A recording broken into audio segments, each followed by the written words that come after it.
विभाग में अधिकारियों की जिम्मेदारी बदली जा सकती है और एक अहम बैठक गृह मंत्री अनिल देशमुख ने इसलिए बुलाई भी है। लेकिन परमबीर सिंह के अनिल देशमुख पर लगाए गए आरोपों पर अब बीजेपी हमलावर हो गई है और जगह जगह विरोध प्रदर्शन हो रहे हैं।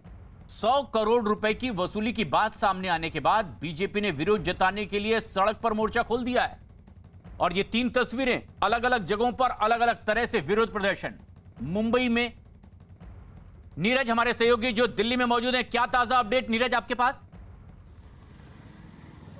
प्रशांत, इस वक्त की सबसे बड़ी खबर आगरा से शरद पवार दिल्ली अपने निवास पे पहुंच गए हैं और आज शाम को जो बड़ी बैठक होने वाली है उससे पहले आप देख सकते हैं गाड़ियों का काफिला।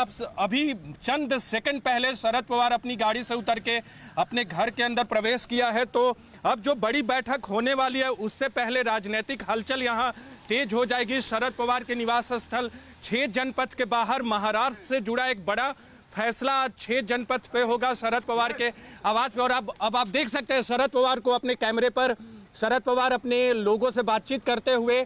और अब से कुछ घंटों के बाद संजय राउत पहुंचेंगे शरद पवार से मिलने 5 से 6 के बीच में।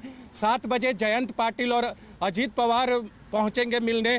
तो सबसे बड़ी राजनीतिक हलचल महाराष्ट्र से जुड़ी हुई आज दिल्ली में शरद पवार के घर पे होगी। देखना होगा कि फैसला क्या होता है। आगरा गए थे निजी यात्रा पे लेकिन वहां से लौट चुके हैं। अब देखना होगा कि महाराष्ट्र की सियासत किस करवट लेती है। कुछ अपने लोगों से बातचीत करते हुए शरद पवार को आप अपने कैमरे पर देख रहे हैं। वो थोड़ी देर पहले, चंद मिनटों पहले वो पहुंचे हैं और सबकी निगाहें इस बात पे लगी हैं कि शरद पवार क्या कुछ फैसला करते हैं। शिवसेना चाहती है कि अनिल देशमुख का इस्तीफा हो। क्या शरद पवार उस पर मुहर लगाते हैं? क्योंकि कुछ दिन पहले तक बिल्कुल इस बात की उम्मीद नहीं थी सरकार के अंदर, शिवसेना एनसीपी के अंदर, कि अनिल देशमुख पर इस पूरे मामले में गाज गिरे। बीजेपी बार बार इस मामले पर मांग कर रही थी कि अनिल देशमुख का भी इस्तीफा हो, लेकिन एनसीपी के लिए बहुत मुश्किल है अनिल देशमुख का इस्तीफा लेना। उसकी वजह यह है कि वो खुद आते हैं विदर्भ के इलाके से, ज़मीनी नेता हैं, मराठा हैं। प्रफुल्ल पटेल भी उसी इलाके से आते हैं लेकिन प्रफुल्ल पटेल केंद्र की सियासत करते हैं, जबकि अनिल देशमुख मराठा लीडर हैं और विदर्भ में उनकी ज़मीनी पहुंच है। तो ऐसे में क्या एनसीपी इसकी भरपाई कर पाएगी कि अनिल देशमुख का इस्तीफा लिया जाए? लेकिन इस वक्त आप कैमरे पर देख सकते हैं शरद पवार पहुंचे अपने घर पे थोड़ी देर पहले, चंद मिनटों पहले। और आज सबसे बड़ा घटनाक्रम महाराष्ट्र से जुड़ा हुआ उनके निवास स्थल पे होगा, जब संजय राउत पहले मुलाकात करेंगे 5 से 6 के बीच में और जयंत पाटिल, और उस जयंत पाटिल के साथ अजीत पवार। सरकार और एनसीपी दोनों को लेकर चर्चा इस बैठक में होगी। तो बहुत बड़ी बैठक आज महाराष्ट्र से जुड़ी हुई। तमाम जगहों पे घटनाक्रम बार बार बदल रहे। जिस तरह से कल परमबीर सिंह का पत्र आया और उसके बाद पूरा पॉलिटिकल डायमेंशन जो है महाराष्ट्र का वो बदल चुका है। सचिन वाजे जिनको लेकर जांच चल रही है वो एक अलग मसला है, लेकिन अब अनिल देशमुख का इस्तीफा होता है कि नहीं, ये सबसे बड़ी बात है। तो देखना होगा कि आज 7 बजे या शाम के रात के 9 बजे तक किस तरह से सियासत करवट लेती है। क्योंकि शिवसेना का मानना है, हमारी जो बातचीत हुई है, कि इस्तीफा होना चाहिए। दूसरी तरफ कांग्रेस के सूत्रों ने हमें जानकारी दी कि अब एनसीपी के लिए बहुत मुश्किल होगा कि अनिल देशमुख को उनके पद पर बनाए रख सके। जी, और ये बड़ी खबर है इस वक्त की, शरद पवार खुद अब लौट चुके हैं। आगरा में वो थे, इस वक्त परिवार के साथ आगरा से दिल्ली लौट चुके हैं और दिल्ली में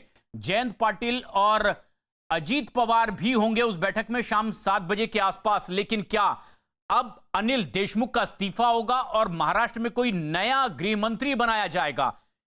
सबसे अहम बात नीरज वो ये कि क्या ये जो लोग बैठक में शामिल हैं इन्हीं में से कोई एक नया गृह मंत्री हो सकता है? क्योंकि अगर एनसीपी के पास कई और नेता हैं लेकिन जयंत पाटिल के साथ और साथ ही साथ एक और नेता अजीत पवार इस बैठक में हैं, तो इनकी मौजूदगी किस तरह के संकेत देती है इस बैठक में?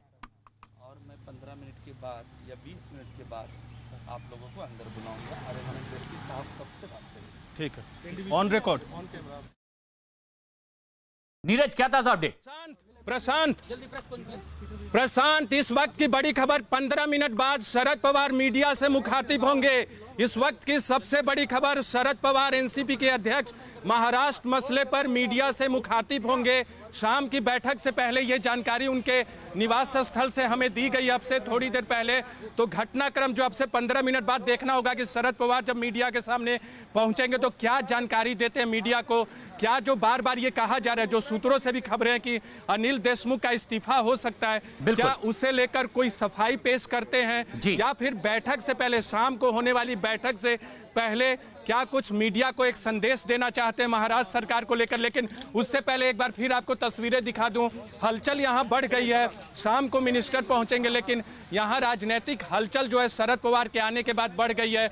उनके जो खास सहयोगी हैं उन्होंने अब से थोड़ी देर पहले आकर ये जानकारी दी कि शरद पवार खुद मीडिया के लोगों से मुखातिब होंगे। तो महाराष्ट्र की सियासत को लेकर जो सबसे बड़ा चेहरा कह सकते हैं, महाराष्ट्र के मुख्यमंत्री उद्धव ठाकरे जरूर हैं, लेकिन महाराष्ट्र महाविकास आघाड़ी की सरकार में जो सबसे बड़ा चाणक्य कहा जाता है वो शरद पवार को कहा जाता है। और शरद पवार अब से 15 मिनट बाद मीडिया से मुखातिब होंगे। देखना होगा कि क्या कुछ कहते हैं, क्या अनिल देशमुख के इस्तीफे को लेकर कुछ कहते हैं, क्या अनिल देशमुख अपना इस्तीफा देते हैं, या फिर सिरे से इस बात को खारिज करते हैं कि परमवीर सिंह का जो पत्र है उसमें कोई दम नहीं है और अनिल देशमुख का इस्तीफा नहीं होगा।